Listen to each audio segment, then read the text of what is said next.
is looking forward to, quote, a new season in the playoffs. Take a listen. Whatever we did so far is out the window. I mean, we obviously got principles and foundation that we want to build on, but it's a new season for us, and I think that's the mentality we all want to have. We did some solid things throughout the regular season, but we just want to continue to keep getting better, but not, realize that the regular season is over. This is a new vibe for us. So I'm looking forward to the preparation we go through, just the whole journey I'm looking forward to. I'm looking forward to having NBA analyst Chris Broussard chime in on this block because I'm coming for blood. But Marcellus, yes, you up first. Would anything less than a title be a disappointment for the Nets? No, it wouldn't be a disappointment for the Nets. I want to keep things in perspective. First, let's properly define what disappointment is. It's the gap between expectations and reality, where this team will fall. What are the expectations? Are you expecting them truly to go out there and win it all this year, or are you hoping for them to go out there and win it all this year? I think they're going to come out the East, but to win it all, I will fall short of making that declaration. So that's part one. Part two is, let's just be real about this. I think we're all standing on this premise of championship or bust based on what we see in their talent level. Must I remind people that when we saw the Big Three go to Miami in their first year, they didn't win it all in year one? Must I remind people that when I saw LeBron James come to the Los Angeles Lakers in year one, he didn't win it all. Matter of fact, he didn't even go to the playoffs. Must I remind you that Kobe, going back, respect, rest in peace. Yeah, look at your face, Chris Broussard. Fix it. And you go back to Kobe Bryant and his first year when he had to go against the Big Three, they didn't win it all, but then he went back to back.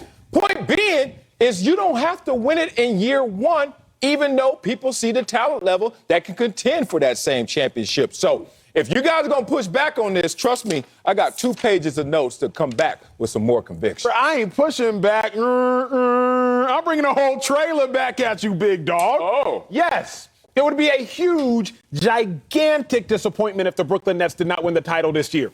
And why would it be a disappointment? Why? Because you said it yourself. Expectations minus reality equals disappointment. Oh. The expectation is for the Nets to win a chip. Oh. Why is the expectation for the Nets to win a chip? Yeah. Because they have 2 former MVPs within the last 7 years on their squad at the age of 32 and under. Mind you, Steph Curry, who's 33, just won a scoring title, so we know you can play the game of basketball at a high level above the age of 32. With that being said, Marcellus Wiley, when the Heat didn't win the title their first year, that was a disappointment. When the Clippers didn't even make it to the finals last year, that was a disappointment. When LeBron James got hurt his first year in LA, that was a disappointment. All of these things you speak of are, in fact, disappointments. So how can you put Kevin Durant, your king, the best player in the NBA, plus James Harden, the best scorer of this generation, plus Kyrie Irving, maybe the most skilled player to ever touch a basketball, on the same team, and it not be considered a disappointment? For it not to be considered a disappointment if the Nets were to lose the title or not even make it is an indictment on superstar Kevin Durant.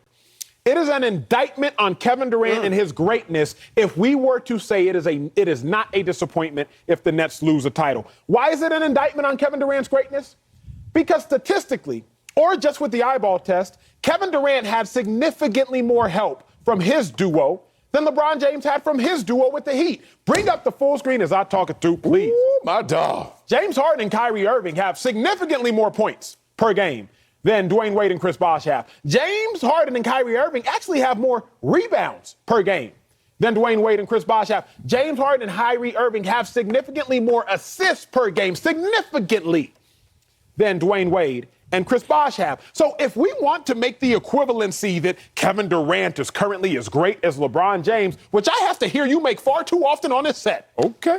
If we want to make that equivalency, if Kevin Durant is better and Kevin Durant gets more help, and it was a disappointment when LeBron didn't win, then Marcellus, don't do this. Don't tell me it's not a disappointment if the Nets don't win. Hey, CB, hold this for a second. Let me handle this business, homie. I'm coming to you, CB, in a second. You're trying to tell me right now. Yeah, I'm trying to. Yeah, I got to cut you now. You're trying to tell me that the defending champs don't have the expectation to win it all, but a team in its first year gelling together has that same expectation. Make that make sense. You can't. You want to tell me right now that a team with the second best record in the Eastern Conference and fourth best record overall is supposed to win it all, but then the defending champs don't even have that same onus on their heads. Interesting right there. Let's talk about why they don't have to win it all this year and still can go out there and be dynastic. This is what you don't understand. Let's go back to the San Antonio Spurs. Remember them? Yeah, boring. People say that, but they kept winning titles and titles and titles. Let's go back to 2003 through 2007, where they won 3 of the 5 titles in that era.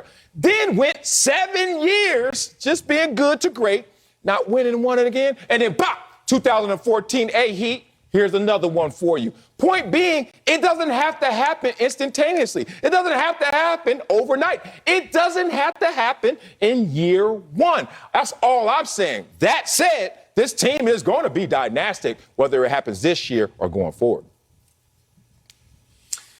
All right, let me try to settle this debate. And I think both of you guys are on the extremes. I'm somewhere in between you guys.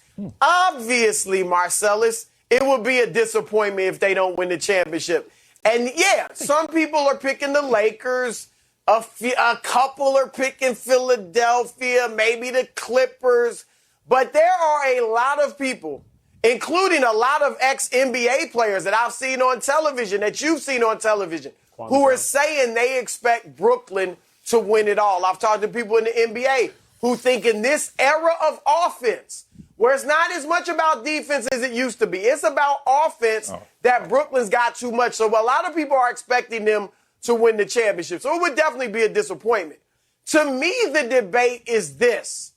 Is it a failure? Is it a failure if they don't win the championship? Talk that talk, CB. Where you and at? I'm going to say it is not a failure if they don't win the championship. Definitely a disappointment, but not a failure.